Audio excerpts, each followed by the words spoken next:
Jumlah apa?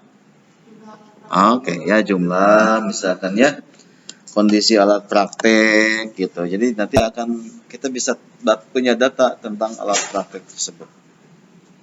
Apalagi selain alat praktek yang mungkin nanti bisa Anda peroleh? Ya, di SMK atau di SMA atau di sekolah atau di diklat. Apalagi kira-kira data apa lagi? Ya, keberhasilan belajar. Oke, good. Keberhasilan belajar misalkan ya berupa hasil belajar siswa. Apakah hasil belajar siswa itu kan banyak ya, ada hasil belajar afektif, hasil belajar kognitif, hasil belajar psikomotoriknya seperti apa gitu ya. Mungkin minat, motivasi siswa dan lain-lain. Jadi seperti itu. Ya. Nah, oleh karenanya kan kalau Anda meneliti siswa SMK, katakanlah di kota Bandung aja.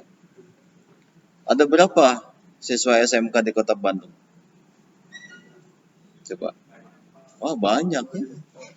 SMK otomotif di Bandung ada berapa?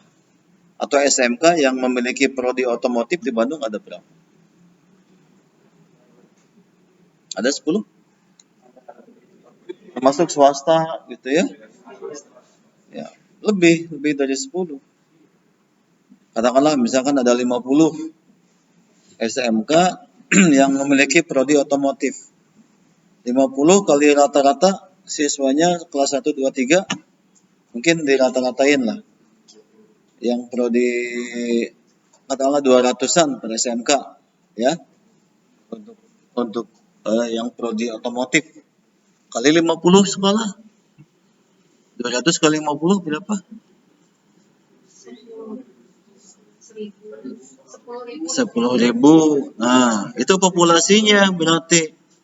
Populasi siswa SMK prodi otomotif. Gitu. Itu hampir 10.000. Mungkin nggak Anda meneliti ke 10.000 siswa SMK? Ya, nggak mungkin. Karena Anda nanti mengambil skripsi itu ya paling-paling 1 semester. Paling banter 2 semester lah. Kan harus cepat lulus juga. Ya, kecuali kalau mau jadi mahasiswa abadi, lulus misalkan. Enggak. Itu mah pilihan ya. Pilihan Anda gitu. Tapi kalau misalkan mau lulus tepat waktu atau lulus cepat waktu, bisa 3,5 tahun misalkan gitu ya. Nah, berarti penelitiannya nanti sudah diambil skripsi itu di semester 7. Beres semester 7 langsung sidang. Nah, 3,5 tahun. Bisa. Kenapa tidak? Ya. Bisa sudah ada beberapa keangkatan Anda yang bisa beres 3,5 tahun. Yang beresnya lama itu ada yang 5 tahun, 6 tahun sampai dengan masa-masa kritis 7 tahun gitu ya. Itu teh yang dibiarkan gitu. Yang dibiarkan sehingga tiba-tiba pas di tahun ke-7, masa studi saya udah habis. Kaget. Nah, baru aja gugurudugan. Pak, ini gimana Pak? Ini gimana? Banyak yang gitu ya. Nah, Anda harus punya timing yang pas gitu. Kalau bisa PTO ini bisa lulus 3,5 tahun ya. Dan bisa, saya yakin bisa. Tidak ada yang tidak bisa. Ya. Tinggal kita aja. Ya, jadi sesuatu yang kita peroleh itu selain izin Allah tentu ya, kita tidak bisa mengesampingkan itu. Itu tergantung kepada kita. Ya. Kan ada hadis apa tuh? Ada hadis kalau di agama Islam tuh bahwa kita bisa mengubah, yang bisa mengubah diri kita itu hanya diri kita sendiri, kan gitu ya. Kalau kita ingin mengubah keadaan kita, ya kita harus mengubah diri kita sendiri. Innallaha la yughayyiru biqaumin hatta yughayyiru ma bi anfusihim kan gitu ya. Betul nggak itu hadisnya? Ya, bahwa sebenarnya kalau kita mau mengubah diri kita sendiri, keadaan diri kita, ya kita harus mengubah diri kita sendiri. Diawali dengan kita kan. Kasarnya seperti itu. Nah, gitu ya. Jadi ketika kita menghadapi populasi yang besar, maka kita hanya perlu di penelitian kuantitatif itu kita hanya perlu meneliti sampelnya saja, gitu ya. Hanya perlu meneliti sampelnya saja. Nggak perlu semuanya. Jadi keuntungan menggunakan statistik itu ya kita hanya perlu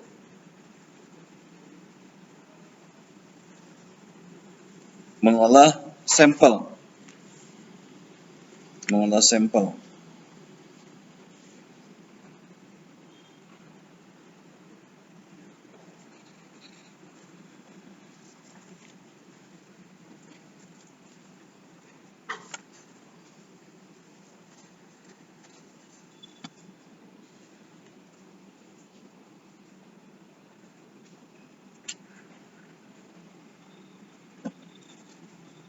Dia harus diganjal ya.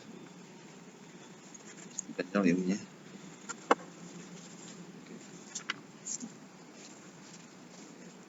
Nah, sampel itu banyak ininya ya, banyak caranya. Itu banyak jenisnya sampel tuh. Mungkin nanti Anda di apa namanya? Di metode penelitian. Sudah dapat metode penelitian semester ini ya? Ah, belum ada semester ini semester 3. Oh, semester 3 ini ya? Oh, harusnya mah statistik teh semester 5. Kalau di mesin mah semester 5. Jadi sudah dapat metode gitu.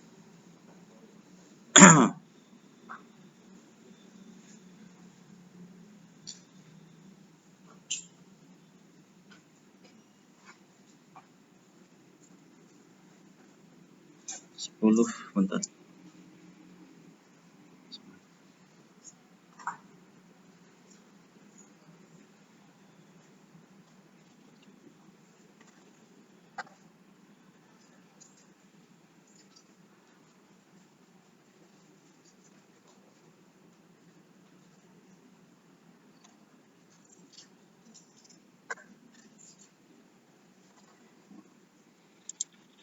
Oke.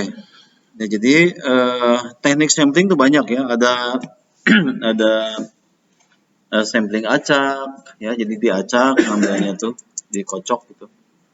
Kemudian sampling purposive, sampling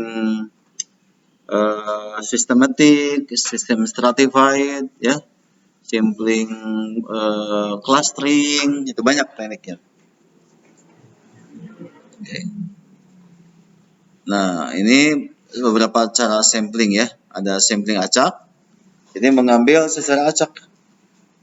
Secara acak gitu. Jadi dikocok lah. Misalkan di kelas ini ada 1.000 orang. Ambil aja. Diacak misalkan 10%, 30%-nya misalkan sebagai sampel. Berarti kalau diacak itu bisa ini ya, kalau diacak bisa terambil siapapun juga ya. Yang penting itu adalah sampel yang kita ambil itu adalah harus representatif ya. Apa itu representatif? Mewakili. Jadi mewakili. Mewakili. Jadi sampel itu harus representatif, artinya dia harus mewakili. Mewakili siapa? Mewakili yang punya kepentingan atau mewakili yang lainnya? Mewakili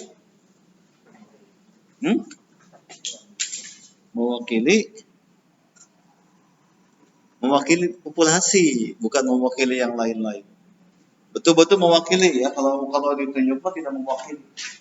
Ya, tapi boleh juga kalau ditunjuk kalau memang case study ya. Kalau case study itu boleh ditunjuk. Misalkan gini, tahu case study? Case study itu apa? Studi kasus. Studi kasus. Misalkan di satu sekolah, satu SMK itu ada kelas yang benar-benar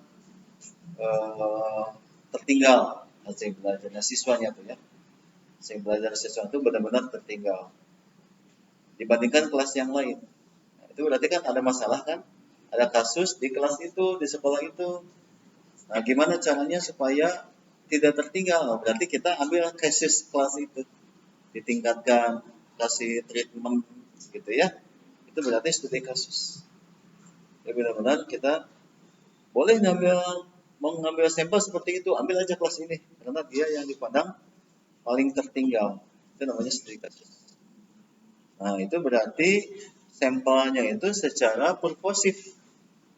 Purposif itu apa? Purpose bahasa Inggrisnya itu bahasa Indonesianya apa? Purpose itu tujuan. Ya. Jadi pengambilan sampel secara tujuan. Kemudian nah itu ya. Purpose-nya belum termasuk di sini.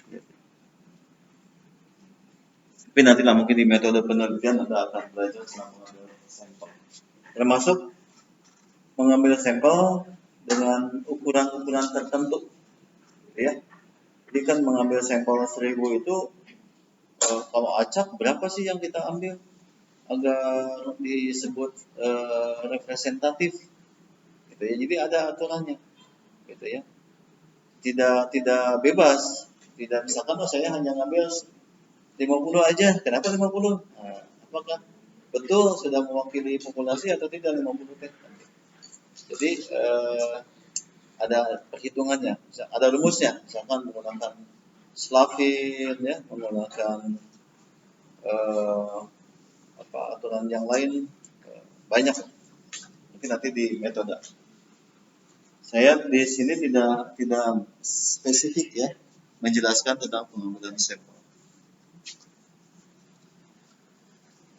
Nah, jadi boleh juga klaster. Nah, kalau ketika Anda nanti meneliti di SMK,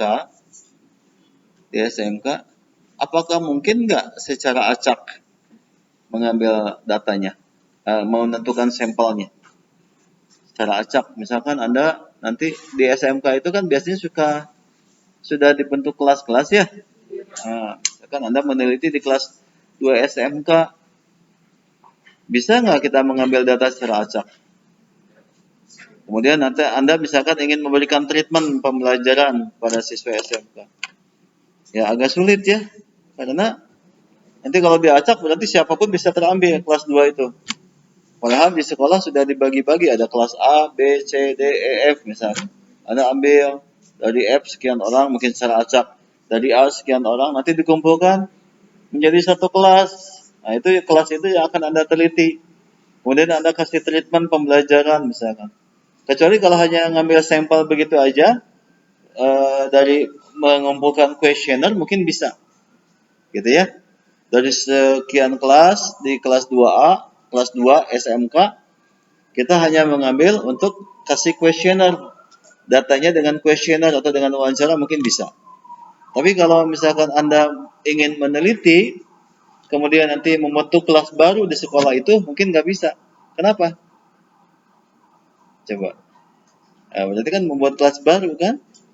Mungkin Anda nggak akan diizinkan oleh sekolah. Karena sudah ada kelas-kelasnya. Nggak boleh, misalkan ngacak-ngacak kelas yang ada di sekolah. Nah, berarti ini kan tidak mungkin dengan secara acak sederhana gitu. Ya, tidak mungkin dengan cara acak sederhana, random sampling. Gitu. Yang mungkin dilakukan yaitu menggunakan sampel cluster. Ya, cluster. Jadi yang diambil itu nanti kelas-kelasnya. Nah, misalkan ada 10 kelas, kelas 2 diacak, dapat kelas 2A. Diacak lagi, dapat kelas 2F misalkan. Jadi sampelnya 2 kelas, kelas F dan kelas A. Gitu. Itu namanya sampling cluster. Gitu. Ya, sampling cluster. Begitu. Oke, sampai sana ada pertanyaan tidak kira-kira? Silakan kalau ada yang perlu ditanyakan. Silakan kalau ada.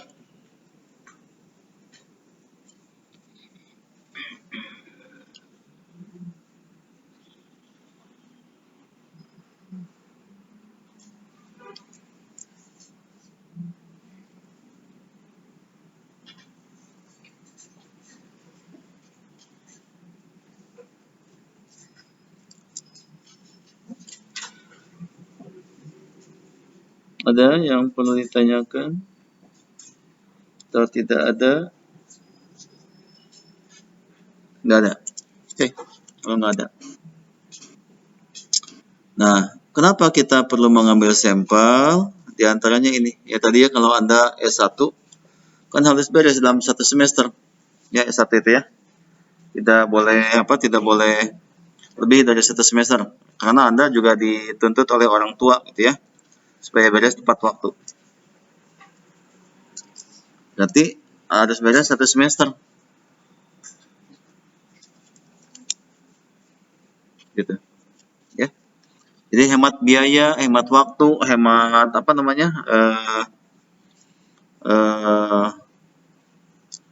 tenaga, itu keuntungan penelitian terhadap sampel.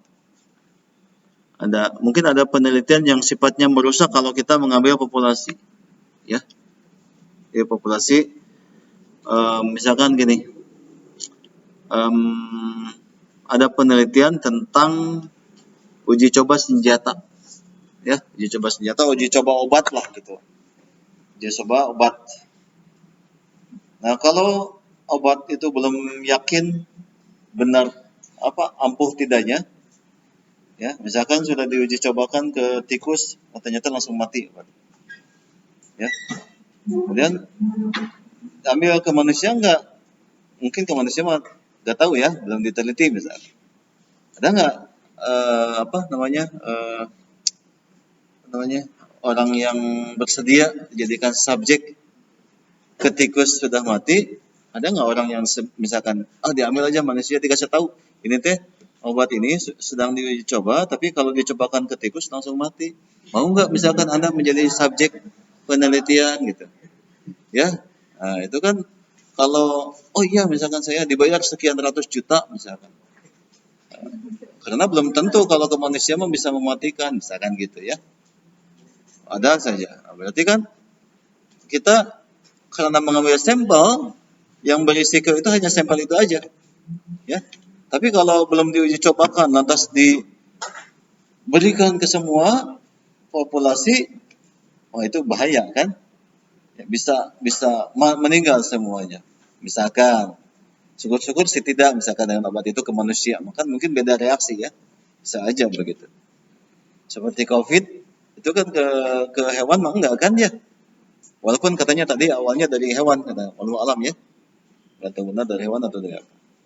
Tapi kalau ke manusia iya misalkan gitu ya, cepat menyebar gitu. Dan belum ada obat yang pas, kalau nggak salah katanya ya, untuk COVID itu ada juga obat antivirus, kemudian saya dikasih obat juga dari puskesmas ya, obat antivirus, vitamin gitu. Tapi setelah saya lihat ternyata keras itu ya, obat tuh antivirus tuh keras sekali. Mereknya tuh, saya mohon maaf ini menyebutkan merek, ada Avigan itu.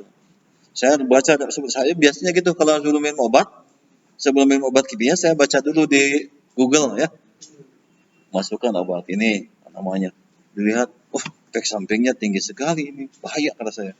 Saya tidak makan. Saya paling anti obat kimia. Ya, jadi kalau masih bisa ditahan mah saya jarang makan obat. Kecuali vitamin ya, vitamin C mungkin minum, vitamin D. Biasanya gitu.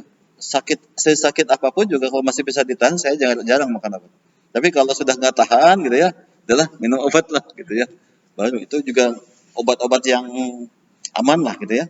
Obat pasar gitu. Misalkan kalau pusing paracetamol, kalau pilek ya paling Decogen. Bukan promosi ini ya, tidak sponsor ini, saya bukan. Nggak ada dapat sponsor dari obat itu. Nah gitu. Tapi kalau obat-obat yang saya tidak tahu saya baca dulu. Keras gitu. Ternyata memang obat itu diberikan ke penderita mungkin saja karena terlalu keras sehingga ada dampak lain. Ya, saya dengar isu juga bahwa yang banyak di masa-masa dulu ya, waktu COVID yang banyak bertumbangan itu masa Delta ya. Di awal-awal itu Delta ya. Tahun 2020, 2021 ya. 2021 ya, yang banyak meninggal itu kan. Nah, itu dengar-dengar katanya karena memang yang komorbid, kemudian meningkat, kemudian dirawat, katanya walau alam. Katanya karena obatnya terlalu keras. Katanya. Ya bisa jadi. Sehingga karena dia punya komorbid, dikasih obat lain, semakin parah gitu. Walau alam ya. Itu mah katanya isu gitu. Dia bisa jadi. Kan bisa ke lambung gitu ya. Kemarin saya juga kan isoman itu dengan istri ya. Nah, dikasih, kalau istri saya nurut, kasih obat gitu minum aja. Kalau saya kasih referensi, lihat dulu, oh ternyata keras. Istri saya pas minum beberapa hari obat itu, justru reaksinya tuh ke sini, ke vertigo. Padahal gejala COVID-nya alhamdulillah ringan. Demam, gitu. Demamnya juga nggak tinggi. Berapa ya? 37-an lah, masih agak normal sebenarnya. Pilek, gitu. Ada pusing. Soalnya pakai obat pasar juga. Alhamdulillah mungkin karena ya itu karena qadarullah mungkin ya dikasih apa? Imun yang sudah agak baik itu bisa reda gitu. 2 hari. Ini mah sharing aja bagi Anda mungkin nanti. Tapi jangan bukan mendoakan Anda supaya kena COVID enggak. Ada yang sudah pernah dapat COVID sebelumnya? Rata-rata sudah? Oh iya. Berarti satu alumni ya sama ya. Satu alumni dengan saya. Ya saya kan 2 tahun dari alhamdulillah gitu ya 2 tahun dari 2020 karena biasa pakai masker nggak pilek nggak batuk baru kemarin aja karena mungkin pulang dari sana dari Malaysia tuh kecapean kayaknya tapi kayaknya bukan kena dari sana kelihatannya gitu. Kecapean dari Langkawi itu jam 7 pagi baru sampai ke Bandung itu jam 3 subuh. Jadi lemes gitu ya capek mungkin. Karena banyak delay pesawatnya. Ya qadarullah ada virus masuk ya, gitu ya, kena. Oke, kemudian ini klasifikasi data ya. Nah, ini datanya data kuantitatif, data kualitatif. Jadi kalau menggunakan statistik itu data-data kuantitatif. Bisa nggak data kualitatif menggunakan statistik? Bisa. Bisa. Ada beberapa metode penelitian, metode statistik yang bisa mengolah data kualitatif.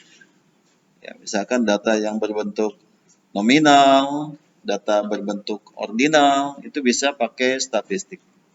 Ya, tapi itu sudah level lumayan lah statistiknya. Sudah level ada namanya logistik linear, logistik regresi logistik. Jadi itu untuk mengolah data data kualitatif ya, ordinal atau nominal.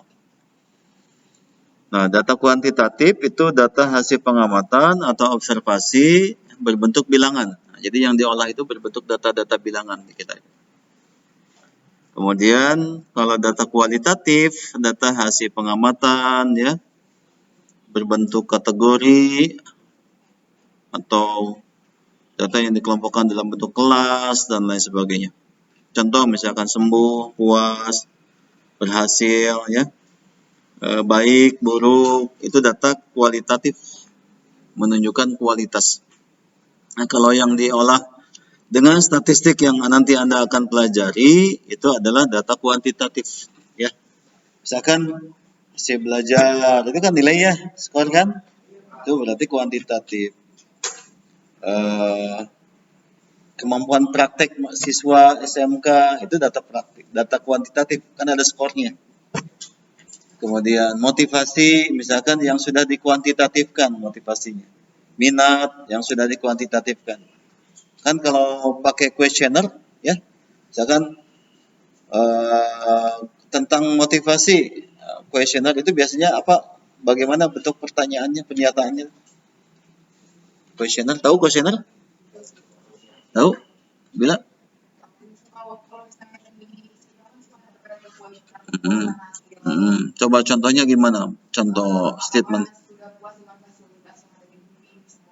Jawabannya? Oke, ya. Oke, mungkin sangat puas, puas, tidak ragu-ragu misalkan gitu ya. Tidak puas dan sangat tidak puas. Nah, itu biasanya itu datanya data kualitatif atau kuantitatif? Kualitatif. Tapi bisa dikuantitatifkan tidak? Hmm? Bisa. Ya, kalau pakai skala Likert, tahu skala Likert? Pernah dengar? Skala Likert itu bisa dikuantitatifkan. Misalkan kalau statementnya positif, sangat puas itu skornya 5 misalkan. Gitu ya, kasih scoring. Kalau puas 4, kalau ragu-ragu 3, kalau tidak puas 2, kalau sangat tidak puas 1. Nah, itu bisa diskorkan. Jadi walaupun dia mengungkap kualitatif, tapi bisa dikuantitatifkan, gitu. Dan itu bisa diolah pakai statistik, gitu ya, untuk olah data. Nanti diapain? Misalkan dijumlahkan, ya, kemudian buat distribusi frekuensi, gitu. Itu bisa, gitu. Ya, kalau untuk yang seperti itu. Oke, ada pertanyaan nggak sampai sini? Silakan. Ya, sudah cukup banyak nih hari ini kita di pendahuluan sampai ke data kualitatif. Emang nggak ada pertanyaan?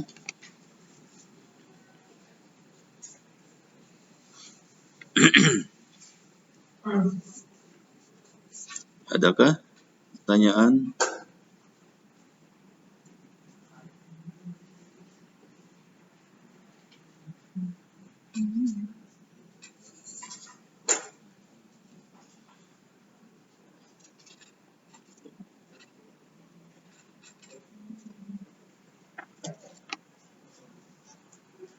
Ada? Nggak ada? Nggak ada?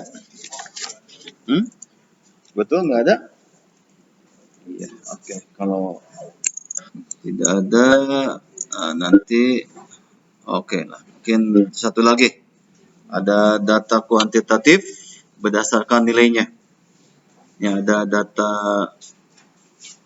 discrete, data continue. Ya, data discrete, data continue.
Ya, data discrete, data hasil menghitung ya, mencaca. Kalau data continue itu data hasil ukuran. Ya, misalkan tinggi badan ya, berat badan itu kan diukur ya. Kalau data tentang banyaknya produk itu dihitung, prestasi dihitung, hasil belajar dihitung, kemampuan praktek bisa dihitung. Itu jadi datanya itu.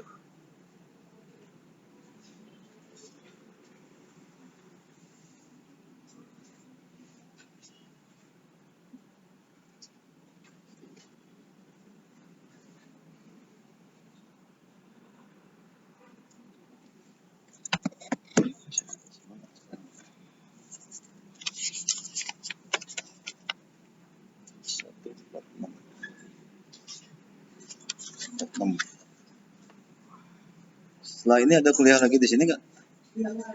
Hah? Di sini? A151. Di sini siapa ya sekarang? 51. Sini gitu.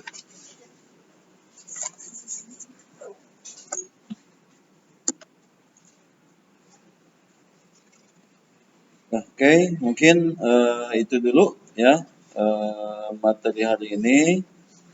Pendahuluan absen sudah ya. Nanti oh ya statistik. Dulu tolong di approve ya, nanti Sabila sama Tri ya. Di approve-nya harus hari ini, jangan sampai besok. Kalau besok dianggap tidak hadir oleh spotnya. Oke.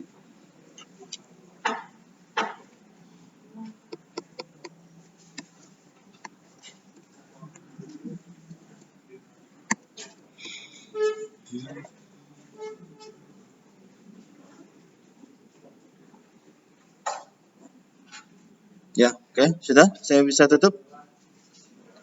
Ya, baik. Terima kasih. Assalamualaikum warahmatullahi wabarakatuh.